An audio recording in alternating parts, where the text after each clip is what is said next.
Russell dit que les concurrents ne sont pas devenus plus rapides, c'est Mercedes qui est devenue plus lente.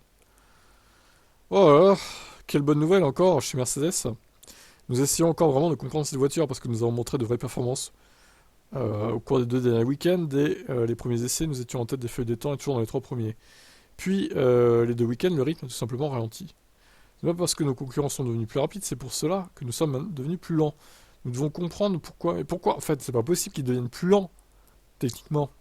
Non, c'est les autres qui ont accéléré. Enfin, je veux dire. Ou alors, eux, ils étaient déjà à fond, Mercedes, et les autres l'étaient pas, et du coup, bah. Ils sont. Bah, non, ils peuvent pas devenir plus lents, c'est pas possible. Faut arrêter de se foutre de notre gueule, là. C'est tellement proche de nous-mêmes, McLaren, Aston Martin sont un peu en avance, nous devons juste y puiser un peu plus.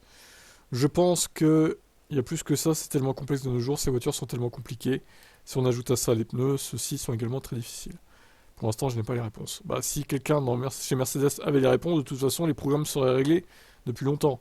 Mais personne n'a les réponses. Personne ne sait comment fonctionne l'effet de sol dans cette équipe, en fait.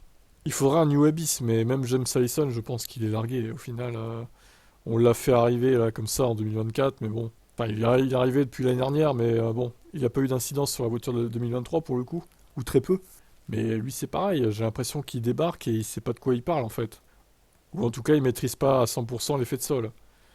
Donc, bon, moi, je sais pas quoi vous dire, hein. De toute façon, cette réglementation est ratée pour Mercedes, elle le sera jusqu'au bout, hein. Maintenant, il n'y a plus qu'à prier pour eux pour 2026. Mais bon, encore une fois, il n'y aura plus Hamilton dans l'équipe, donc bon. Je suivrai encore l'équipe, mais un peu plus de loin du coup. Ciao, ciao.